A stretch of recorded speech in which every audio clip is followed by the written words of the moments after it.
Shalom and welcome to another episode in our series called The Life of Christ in Context. Now, already we've just had one introductory or overview session where I've outlined the way that we're going to proceed through this series. Well, in this session, specifically, we're going to talk about where Jesus lived. I hope it will be encouraging and eye-opening for you. Let's get started.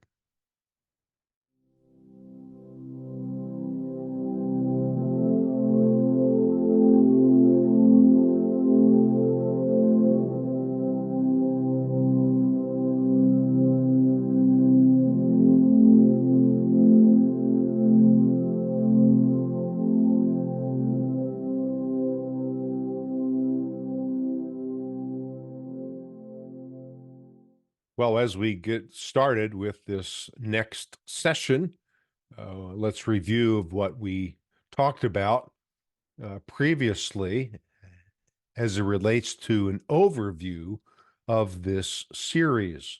Our goal is to see Jesus through the lens of the historical, the geographical, the archaeological, the chronological, the cultural, and the soteriological, or the redemptive purpose of Christ's coming. Our goal, of course, is to get to know Jesus within the context of where he lived. In fact, that's our focus in this session right now, where he lived, but we're also in upcoming sessions, I should say, we're going to talk about who Jesus was, what Jesus did, where Jesus taught, how Jesus taught, what Jesus taught, and why Jesus taught. This, of course, brings us into the realm of context as we unfold the life and ministry of Jesus together. So our goal is to bridge the gap, if you will, between our 21st century understanding of Jesus, and that is certainly from a Western point of view. So we're sort of behind the eight ball, as we say, in understanding the first century Jesus as he unfolds in the four Gospels. So bridging the gap, excuse me, will be our aim in this session. Let me start with a couple quotes, and the quote by Marvin Wilson, who, by the way, wrote a book called Our Father Abraham, a great introductory book into the Hebraic background of Jesus, the cultural elements of Jesus that we'll explore further in detail later on. But he says the roots of Christianity run deep into Hebrew soil, which means the context in which Jesus served is Hebrew, Jewish, Jewish thought and practice. This is indeed, as we talk about where he lived in this session, this will unfold itself in a real way. Brad Young, who's also a great expert in the Hebraic thought and practice of Jesus. In fact, he has many books. I really like his one where he actually compares the 30 parables of Jesus with the other parables in the Jewish world. His book, by the way, is also a good one. It's called Jesus, the Jewish Theologian. If you, again, are into books and want to explore some of these topics that we're going to do in a deeper way. But he said, excuse me, the place to begin searching for Jesus is in the world in which he grew. His roots were first century Judaism, and his theology is Jewish to the core. Now, this indeed it pertains to more of the cultural background and context of Jesus, but I wanted to at least start out with some of these quotes that I think are relevant in this session as well. David Biven, another Hebrew scholar, He said it cannot be overemphasized that the key to an understanding of the New Testament is a fluent knowledge of Jewish culture. I studied in Jerusalem for a year with Dr. Tom Tribblehorn, and this is what he wrote. How has most of the Western Christian world missed the importance of the study of the Hebraic background of the Scriptures? The Jewish roots of the Christian faith have not simply been left unexplored, but they have too often been purposely and willfully ignored. Now, this is a good statement. I think it's a correct statement. And I think the statement is grounded in, unfortunately, the rise of a new form of anti Semitism within the church. And let me just say that this form has taken this shape because I believe the new anti Semitism in the church is this new feeling of being anti Israel versus Palestinian. I think the modern political issues of the day have invaded the church, causing perhaps even some to say, we're not interested in the Jewish or Hebraic background of Jesus.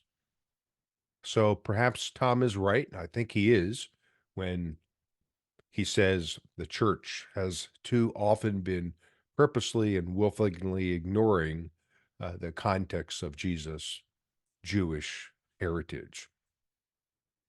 But when we talk about the life of Christ in context and the historical, we certainly understand where Jesus lived and grew up was in the area of the Galilee.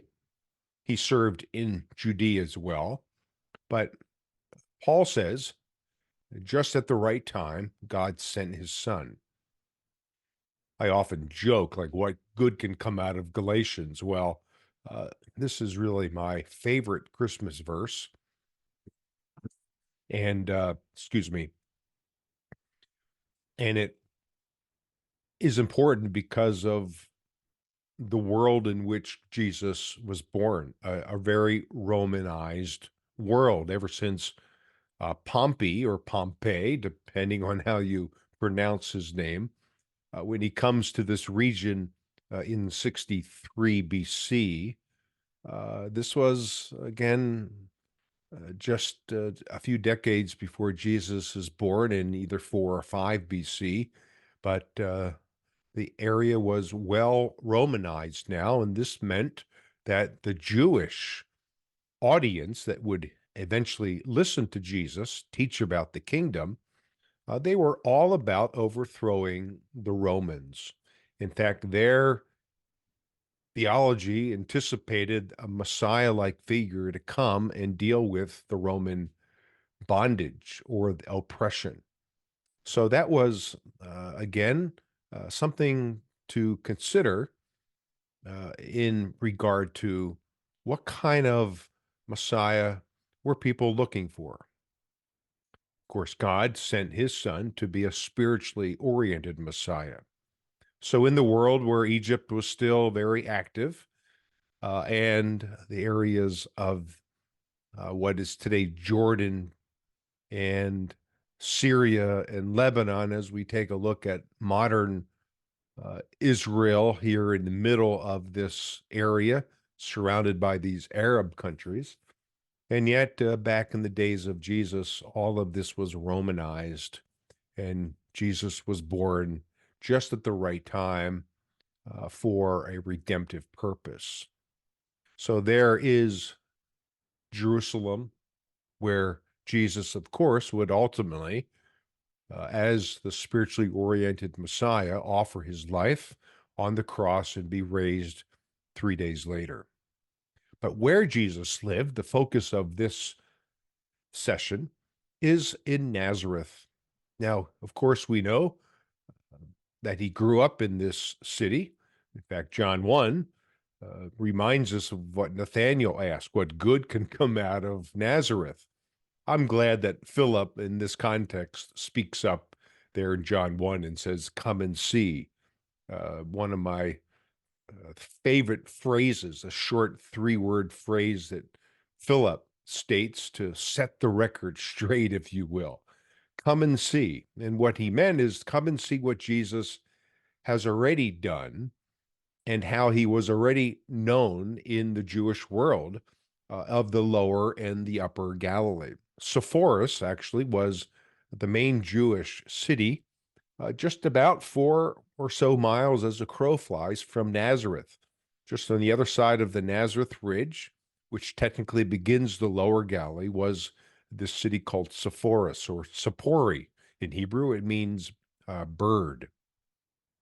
And I would have to think that Jesus, when he was a young kid, must have visited Sappori many times. In fact, we know from the historical records that in 6 AD, when Jesus is about 10 or so years old, this guy named Judas the Galilean revolted against the Romans.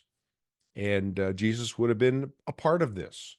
Of course, this Judas of Galilee was not successful, I should say. He's actually mentioned in the book of Acts, chapter 5. But just noted that Sepphoris was one of what Josephus says over 200 towns and villages in the area of the Galilee, and Jesus must have been familiar with a lot of these cities and towns and villages. So here's the Jezreel Valley. I like to call it the backyard of Jesus, an Old Testament site called Megiddo. A lot of history here, a Canaanite and later on an Israelite city, one of the three administrative centers of King Solomon, by the way, in the beginning of the 10th century BC, about 1,000 years before Jesus was born in Bethlehem and then returned to Nazareth. Here is the Hill of Moreh. Again, a lot of Old Testament history with the Shunammite woman, Gideon, even the city of Nain, city of Nain being located here on the northern side of the Hill of Moreh. But to the north of the hill is a mountain called Mount Tabor. So we can review Judges chapter 4, for instance, and the battle between Sisera and Deborah and Barak. So I'd like to say this is the backyard and the historical Old Testament context of this guy named Jesus, Yeshua, born of Mary, was living here and growing up here in Nazareth. What is it in Nazareth today? It's a city of about 80,000 or so Arabs who are Israeli citizens, incidentally. There's also a small Jewish population, but what marks the main area, the hub of downtown Nazareth today, and the very narrow streets and alleyways, is the Church of Annunciation. This is the traditional place where Luke 1, the Mary and the encounter with the angel took place. But we do know from archaeology that there is some first century ruins. So my question that I ask our people, although we never visit a traditional site like this, but some of these ruins beg the question, did Jesus know who lived in these houses? And I have to think that he probably did. So what did Nazareth look like? Well, it doesn't even, it's not even mentioned, I should say, in the Jewish text. And that tells us that it was small, it was insignificant, but it did have a synagogue, which means that where Jesus grew up must have had at least 10 men. Today, that's called a minyan.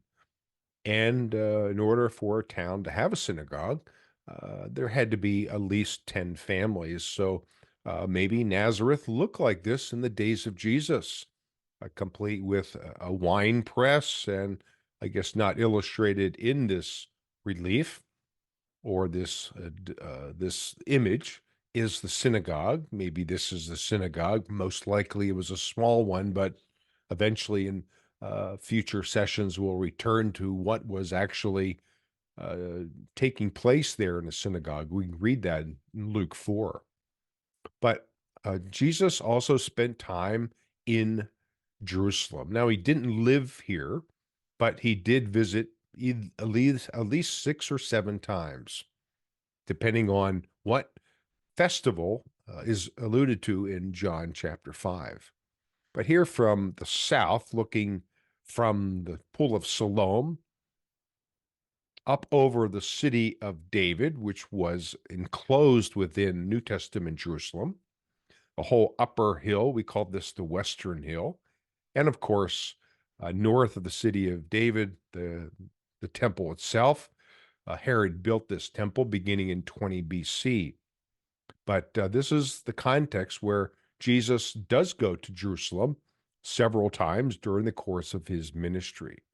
But our focus in this session is to understand where he lived and certainly where he served in the area of the Galilee. I like this area drawn of picture or image of Sepphoris or Sappori. Sepphoris is the name of this city. It was a very Hellenized Jewish city, and one that even had a theater. You can see this small theater here with what was once here called the Cana. It's only envisioned now to serve as sort of the backdrop of this theater. But Jews lived here, but they were Hellenized, as we say. But being so close to Jerusalem, to Nazareth, we have to think that Jesus must have been familiar with the life and culture of Sappori. Even this later Roman mosaic really portrays well of how wealthy and affluent the residents of this city were. There's what is called the Mona Lisa of the Galilee. Again, even though this is a later Roman mosaic, it's quite impressive. It was part of a Roman villa. But on the other side of the Beit Netofa Valley is a site that no one goes to. I was there twice now uh, in my journeys to Israel. Once on a filming trip, and another time I did take a group here. You can see that it's really hard to get to. A dirt road will take us to the base of Cana. This is the city of Cana. And of course, the adventure begins as we make our way from the bus up this hillside to where what is deemed to be a rectangular structure that very well could have been Cana's synagogue. Now, we can't be sure about this, but this is the suggestion, if you will. Incidentally, there on the horizon is Nazareth, so you can see how close Cana actually was. So it was a really thrilling experience for the folks that I took. I think it was in May of 2023. And even a mikveh, a Jewish ritual bath attached to this structure. So Jesus was actually here. John 2 records it. He turns water into wine. But there's also a very interesting story, and I think that not many people pay attention to it. I love the story from John 4. Again, as we look at some of the perhaps house dwellings of Cana, though some of the ruins are from the later Roman period, but certainly biblical Cana was where John 4 unfolds. Now, just to share this particular event of the life and ministry of Jesus with you, I want to read it for you, but just know that uh, once Jesus visited Cana in the Galilee, this is where he had turned the water into wine, as we read initially in verse 46. But even before we read this in its entirety, remember that Jesus already befriended a woman at Sychar in the heart of the Samaritan hill country. So that is what took place before this event now took place. So Jesus is coming through this area of Samaria, He stayed there for a short time, and now he's on his way back to most likely Capernaum on the western shoreline of the Sea of Galilee. And this is what happened. Once again, Jesus visits Cana, and there was a certain royal official whose son lay sick at Capernaum. How far is that? 10 or 12 miles. When this man heard that Jesus had arrived in the Galilee from Judea, he went to him and begged him to come and heal his son, who was close to death. Unless you people see signs and wonders, Jesus told them, you will never believe. The royal official said, Sir, come down before my child dies. Go, Jesus replied. Your son will live. And then my favorite phrase of this entire narrative. The man took Jesus at his word and departed. And while he was still on the way, this would be almost a day's journey back to Capernaum, his servants met him with the news that his boy was living. When he inquired as to the time when his son got better, they said to him, yesterday at 1 in the afternoon, the fever left him. Then the father realized that this was the exact time at which Jesus had said to him, your son will live. So he and his whole household believed. And this was the second sign Jesus performed after coming from Judea to Galilee. Don't you just love that? It's a passage that I really have never heard preached before. I think I may have preached it once myself, but think of this man. He took Jesus at his word. What an important life lesson for us, is it not? To take Jesus at his word, especially when we're experiencing the challenges of life. So Jesus would eventually return to Capernaum, where this boy was, of course, raised, and Jesus would perform other miracles here too. We could read Mark 1, Mark 2, Mark 9, Luke 7, John 6, for instance. But notice that there are other towns and villages on the western side, like Tiberias, that was pretty much a Gentile city. Jesus probably would not have gone and walked through this city. Magdala was a Jewish city. Matthew 15, at the end of that chapter, Jesus returns and sails into the harbor here after feeding of the 4,000. Gennesaret, Tabka's a more modern term, but Gennesaret, the plains of Gennesaret are mentioned in the Gospels. There's Capernaum, Chorazim, Bethsaida. These are the three cities that Jesus actually condemned for their unbelief. But on the other side is a place called Cursi. It's a late Roman site, but also Hippos or Sosita. This was pretty much Gentile-infested areas here on the east side, but the story of Mark 5 perhaps took place over here somewhere. In fact, there's even a cliff about right there, just south of Cursi today.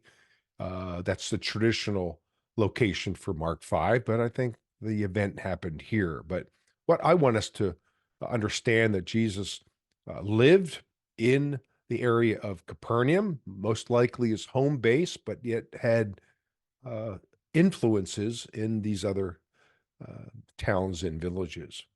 So the Sea of Galilee is 13 miles in length and about 6.5 or 7 at its widest point. And you can see that based on the image provided us by Dr. Leon Rittmeyer, but some of the archaeological study and research by Mendel Noon, an amateur archaeologist, I believe in the 90s, he's identified about 15 or 16 ancient harbors. And of course, fishing was an occupation by the Jewish communities. We, of course, will read from Matthew 4 and how Jesus called 4 fishermen to follow him, but just know that this was part of the culture of the first century, especially around the Sea of Galilee. So again, Nazareth and the Sea of Galilee, not very far at all. And all of this in a area is called the Lower Galilee. All of this area, beginning with Mount Merom, is called the Upper Galilee and the Sea of Galilee basin. So Jesus lived and ministered primarily here in the Galilee. Capernaum maybe looked like this. We think it was a town of maybe 1,500. I've heard other possible scenarios of a couple thousand to 500, but certainly there was a Roman presence here. Remember, there was a centurion, and yet the synagogue was the primary uh, structure of the town. It was also the city of Capernaum, one of the 15 harbors. This is another portrayal of what Capernaum looked like. We're not sure, but we're basing that on uh, archaeology, especially the archaeology of some of the Franciscan fathers who excavated here about 60 or 70 years ago. This is the area of Capernaum today. Look at the beautiful clouds, the beautiful reflection on the water. Uh, excuse me. This is really the west-northwest corner of the lake. So Bethsaida, the home of Peter and Andrew and Philip, will be here. That's according to John 1. And further up the hill is Chorazin. Keep in mind that these were the three cities that Jesus condemned. So whereas these basaltic structures are primarily first century, this uh, limestone structure is a late fourth, early fifth century synagogue, but most likely built over top the first century synagogue. We know that the structures in red, I should say, are from the first century. In fact, when we enter the synagogue with our groups, we always point out this one corner where we actually see some first century ruins. So when we talk about Mark 1 and Jesus is in the synagogue teaching, it's most likely a smaller one than the one that we see here in the previous picture. So did Jesus live in Capernaum? Well, the Gospels tell us once in a while he came home. And I think in those contexts, Capernaum was where he did live. But look at that beautiful picture along the coastline of Capernaum.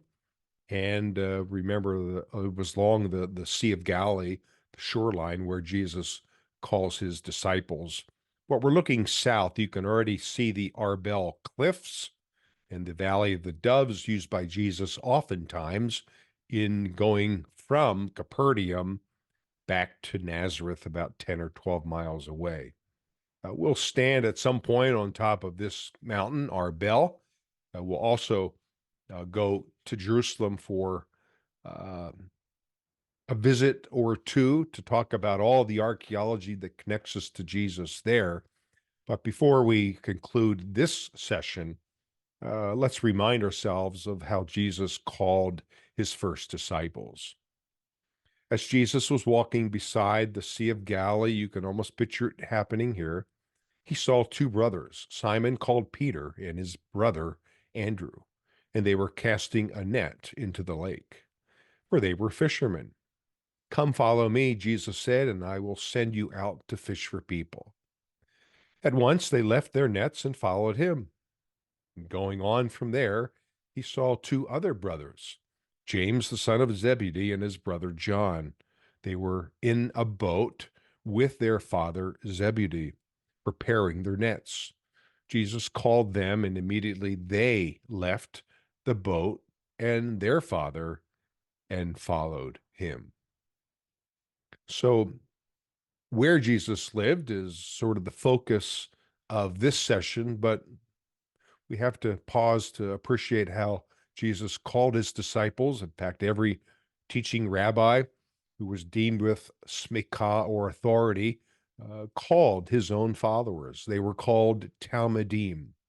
And we'll talk about how other contemporary rabbis did the same. In fact, two previous rabbis before the time of Jesus, their names were Hillel and Shammai.